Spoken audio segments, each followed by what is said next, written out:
Kansas City Chiefs, your Super Bowl winners. Let's run through it. The number one thing we were all talking about, right? The number one thing was how will Kansas City's offensive line handle this Philadelphia defense, specifically their front, all the depth, all the different guys that can rotate in and out of there. We did not hear from the Philadelphia D-line the entire game. A massive win for that O-line for Kansas City. And one of the biggest reasons why this happened was balance, okay? Kansas City always wanted Philadelphia thinking, we will actually run the football. It's not some massive numbers. It's not like it was a ground game first. It's not what happened. Mahomes won them this game. But the balance, the concerted effort by this offense with Reed and Bieniemy to make sure that they showed Philadelphia something that they had to respect the entire game was one of the biggest reasons why Kansas City won last night. The first drive, 4 runs, 2 passes. Get them thinking. The missed field goal drive, where I actually think they should have gone for it, was a pass-heavy drive. Then they had a 3 and out, but they ran it on first down, which is something that they don't do very often, right? Everybody loves now passing on first down. The Cook Index, which is brought up by Mike Sando numerous times, score neutral. How often are you running? How often are you passing on first down? They come out after they missed the field goal and they run it on first down. The 2-minute drive was pass-heavy, 2-minute drive. Okay, but here's where I think it was really important. 24-14 at the half. The first drive of the second half, Kansas City has the football. They ran it 3 straight times on that drive and 7 times total on a touchdown drive to make it 24-21. That was huge because all Philadelphia is waiting for, like I think a lot of coordinators would have done, we're down 10 points. That we only got 30 minutes left. Let's just abandon everything, go wide, and try to just move football as fast as we can. And that's what I love about what Kansas City did. They stayed patient. They were okay with it. Maybe you're more okay with it because of Mahomes, or maybe that's the reason why you would pass more often. I think other coordinators would have fucked this up. And that's one of my favorite things about last night's game. So now all of a sudden you have this balance, and now it's a field goal game. But if you go back to the half, there's some other numbers in here that I think are interesting because it looks like total domination by Philadelphia's offense. It looks like Kansas City, like, wait a minute, what's going on here? Mahomes has 89 yards. Kansas City was 0 for 3 on third downs. Philadelphia had 17 first downs, only 6 for Kansas City. Philadelphia was 6 of 10 on third downs, and I'll throw in a fourth down conversion where they were 2 for 2 on the game, which really is like 7 out of 10 conversions on third down for Philadelphia. But the time of possession part of this was talked about, but I don't know that it was. I think there should have been one moment where it was described a little bit more, which could have made this a little misleading. Hey, Philadelphia was a better team in the first half, right? You're feeling like Kansas City only scored 7 points on offense because of the Hurts fumble that led to the Bolton touchdown. That's your 14. But giving away a football like that also takes away the possession. So there's probably still another 3+ minutes at least for Kansas City and maybe a couple first downs and more yards for Mahomes that would have made it look more like a normal stat line, which is still below Mahomes standards. But you get my point here. When you give away an entire possession, defense scores a touchdown, and then Philly comes right back. Look, you want the touchdown, okay? You'll give up the possession for the defensive touchdown. But that part of it, I think, needed a little bit more description on what was happening and how some of these numbers were working themselves out. Philadelphia, on offense, loved the game plan. They knew, hey, if we line up against their D-line with our O-line, say there's 10 short yardage situations, we're going to win at least 7 of them. It's not like they gashed Kansas City, okay? There was only 45 rushing yards from Philadelphia on non-Hurts runs. Hurts was incredible last night, but they knew that they'd win enough. And it felt like Kansas City was helpless so many times, those short yardage situations. The goal line push, that wasn't even close. This is like rugby stuff. So whether it's Sirianni knowing we've got to take chances, it's what we do. We love our O-line. We love our quarterback on short yardage situations.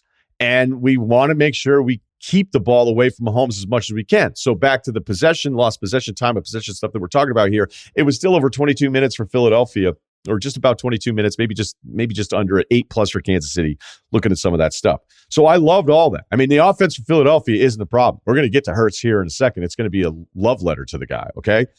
But that approach, the collective approach of this is what we're going to do, we're going to stay with it consistently. They were able to move the football enough that it wasn't some weird on their own side of the field where they had to go for like 4th and 3 going, what the hell are you guys doing? That would have been a different situation. But I love that part of it. It was a big reason for their success.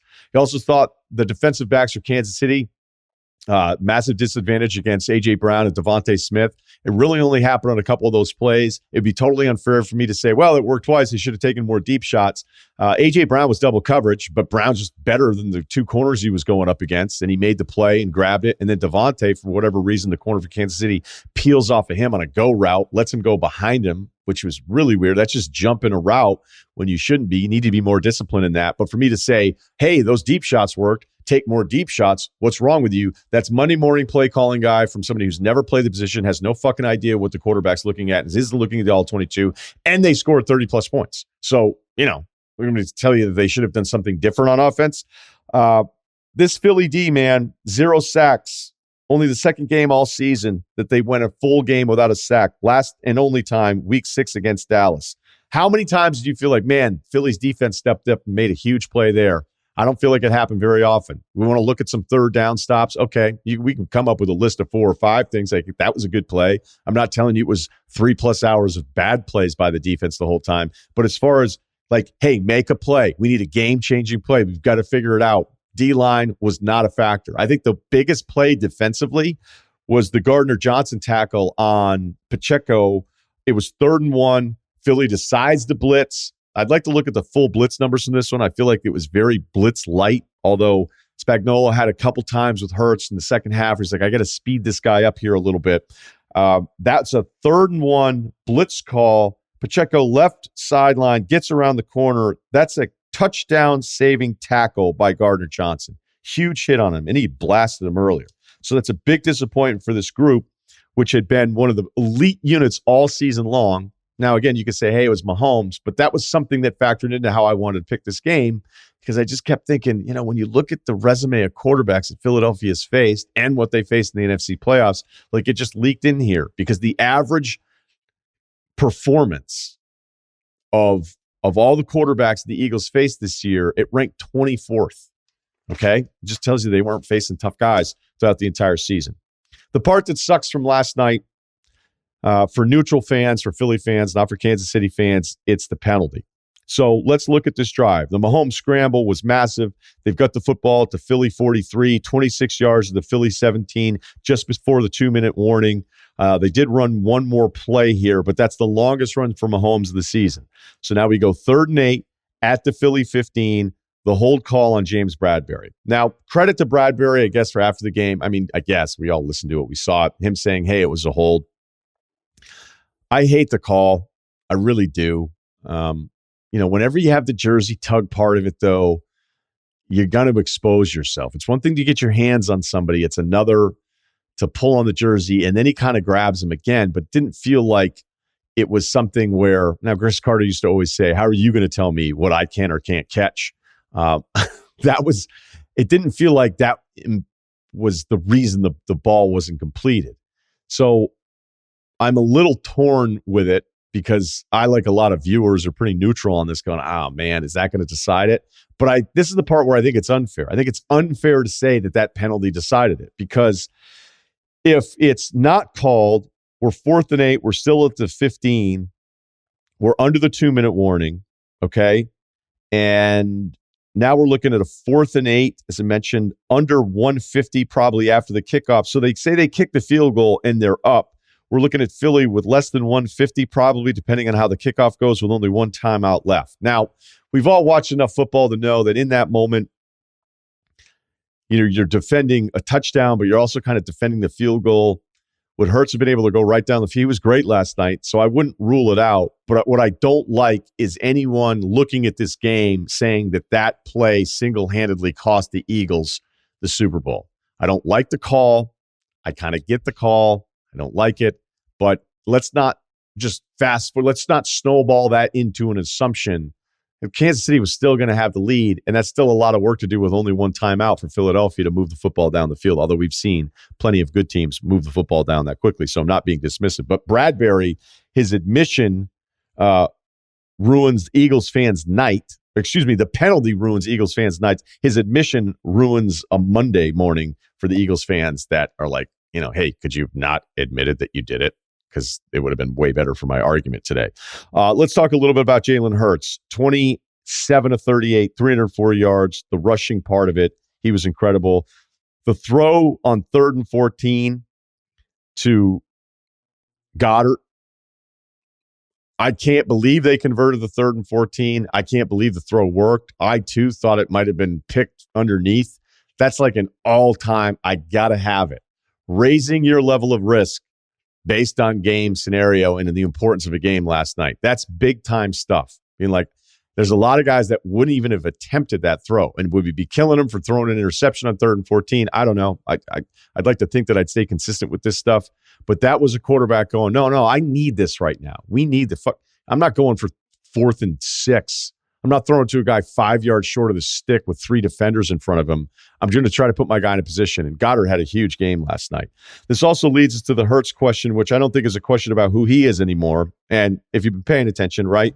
This is who he's developed into. But his contract after 3 years, we'll see what happens. Philadelphia hooked Wentz up after 3 years. The Kyler deal, the second most guaranteed money ever. Deshaun Watson getting the most guaranteed ever. Average salary for Kyler, depending on which numbers that you want to look at, total value, we're north of $40 million. If you're Hurts, you're like, that's the starting point. I'm better than that guy is. Honestly, I don't even think it's close. I got major questions about Kyler. That's not part of this segment really here. But the comp on those contracts is we'll see what Philadelphia does. Because when you start looking at having a free quarterback like you had this year with Hurts, and now the cap number in his 4th year would go up. They could not do it if they don't want to. But if you look at Kansas City on the other side, they spent 21% of their cap on quarterbacks, the most for a Super Bowl team since 2011 when they started up the rookie scale. So we love the free quarterbacks. And some of us start to think, wait, should all teams do that? Yeah, no problem. Just sign a guy who's like an MVP almost caliber rookie quarterback that's for free. Just go ahead and draft that guy and the rest will be fine. Easier said than done. Anything bad besides the penalty from last night? The field was atrocious. A little anecdote here. I was in this stadium for Auburn, Oregon in the national championship game, Cam Newton's title. The field was a mess then. Another little side story. Erin Andrews was doing sideline for that, as she was last night. I remember she started talking about the different cleats. You want to hear something crazy? I think she had a deal with Reebok or something at the time, and it was an Under Armour Nike game, right? Auburn, Oregon. And she was talking about the cleats because it was the report. And they were trying to figure it out. Everybody was slipping all over the place. And then I think somebody complained. I don't know if it was like a lot of people or just like one person or if it was a marketing thing or whatever. But I think she'd had a deal with Reebok and people were like, oh, she's only pointing that out because it's an Under Armour Nike game. I don't know how real that was. That's what we had heard. And then it led to all sorts of other dumb shit. But this field was a mess. I'm not a dew point guy. So I don't know what to tell you. Some other people will tell you this is what happens in the desert when it cools this quickly or whatever. That sucked. It sucked for everybody involved. You got to do better. I don't know. I don't like saying do better in this case. The ads, I think most of them suck. I was wondering where that second Jesus one was going. I'm not going to lie to you. Jesus' marketing budget through the roof. I was like, a lot of people yelling at each other. I don't think this is going to be Verbo. And it wasn't. It wasn't. Nope. Did LeBron really get booed? Did you see him put the crown on his head? That was weird. I don't know. I don't know if he really got booed or not. People were trying to say they did. Rihanna was terrific. The disrespect angle. Let's talk about that a little bit. This is my 13th Super Bowl that I've been to. I've never gone to the game, just the lead up or whatever. And I'm not it's not like, oh, poor me, I've never been to the game. I just usually could never go because I always had to be back in Connecticut to be on the air on Monday. It wasn't logistically even possible to stay for the game and then be back on the air on the biggest show of the year. Everybody in Arizona was on Philadelphia. Now, I think everybody thought it was close. I just was very surprised that more people weren't like, hey, I get to pick Mahomes in a Super Bowl. And that's what I did. It wasn't real scientific. And yet the entire week, I felt like everyone was on Philly. So Travis Kelce gets out there saying, hey, everybody disrespects us. Is he right? I don't know that it's disrespect. Maybe just a bunch of other people just pick the other team. I don't know, man. These teams can do whatever they want, I guess. If Georgia can sit there after the TCU game being like, nobody believed in us, so you guys nuts? They find like one blogger that picked them to go 6-6 or something. So let's talk more about why you'd pick Mahomes, because we're looking at some all-time stuff here as I finish up. In the Athletic piece, the pick six that Sando has every Monday, I always reference it because there's always some awesome nugget in there. He looked at Mahomes' 3 Super Bowl teams versus Brady's first 3 Super Bowl teams. Okay. And one of the things that I love that he points out, what EPA does, is it looks at what a quarterback does and then what the rest of his team is doing for him. And in this case, we're going to look at the combined expected points added from special teams and the defense. The 3 Super Bowl teams that Mahomes has had combined to rank 27th in defensive and special teams EPA. That's not good. Brady's first 3 Super Bowl teams, the win against the Rams, the win against Carolina, the win against the Eagles, they ranked second. Mahomes is one of 83 quarterbacks with at least 50 starts since 2000. When his team has a negative combined defensive and special teams EPA, he's winning 67% of those games. Brady's winning 53%. Peyton Manning won 52%. All other quarterbacks combined have won under 30% of those games where the defense and special teams were a net negative. Last night, the Chiefs' special teams and defensive EPA were minus 2 touchdowns. The guy was 4 for 4 scoring in the second half. It would have been 4 for 4 touchdowns, but they didn't want the touchdown because the Eagles wanted the ball back. I can't imagine ever not picking this guy. I mean, at some point, I'm going to have to. But this is who he is. That's who he is in the second half. And in a weird way, I'm just happy for him because I think he's that special. And I didn't want to see a 1 and 2 next to his name.